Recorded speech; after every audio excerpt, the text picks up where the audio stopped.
How's it going, guys?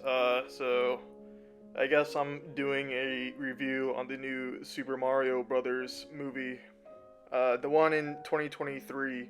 I don't really have time to do a review on the one from the 90s, mostly because I don't want to watch something that is complete ass. Alright, so with this movie, first of all, I want to say I don't understand, like, the scores. Like, I think the critics score is a bit harsh. Like, I don't think the movie is that bad, like, where it deserves, like, around a 50 or something.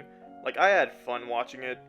Uh, but I also don't think it's like transcendent. Like an audience score of like what is it, like 98%? I don't fucking remember.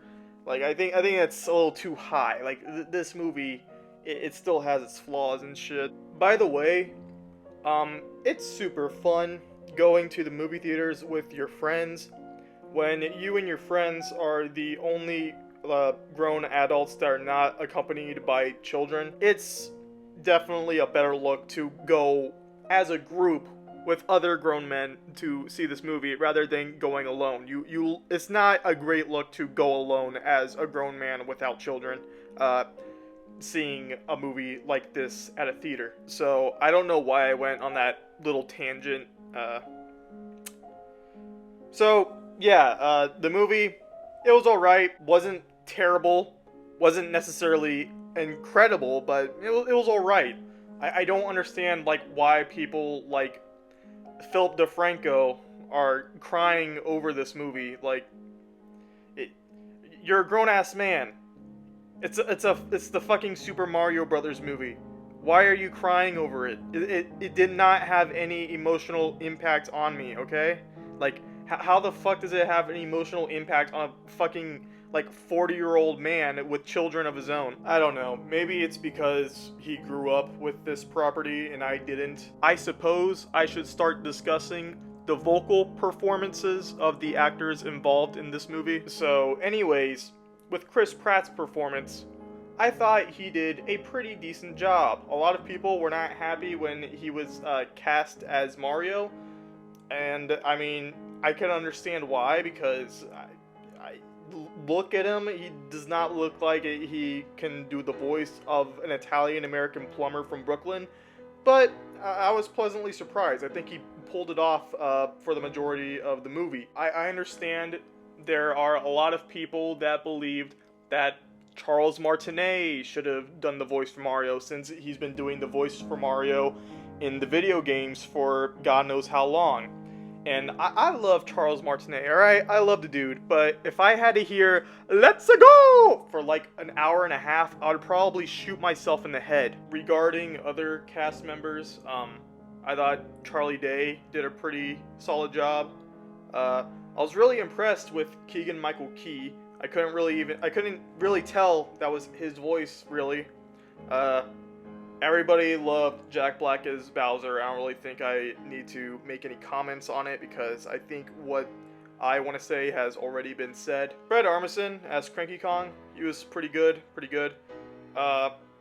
Seth Rogen, he was Seth Rogen. He phoned it in. He was probably the person I was least impressed with.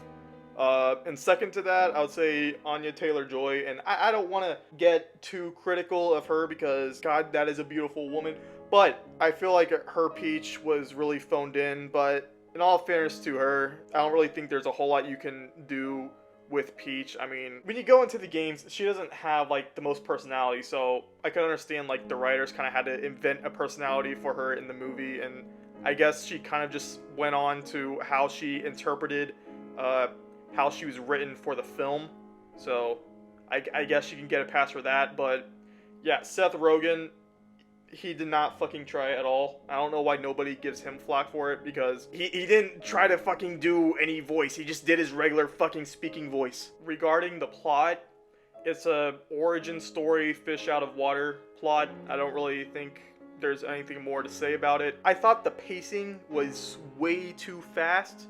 I was complaining about this to my friend after the movie, and he was like, Aiden, dude, this movie is aimed towards children. What do you expect? They have short attention spans. But I thought it was way too fucking fast. Like, oh my god, has TikTok really ruined the attention span of our youth? And then some plot points would be introduced and then never discussed again. It makes no fucking sense. Why would you introduce it if you're just not gonna expand upon it? It's so pointless. I do like how they made Bowser into a mega simp for Peach, and honestly, I can't really blame him.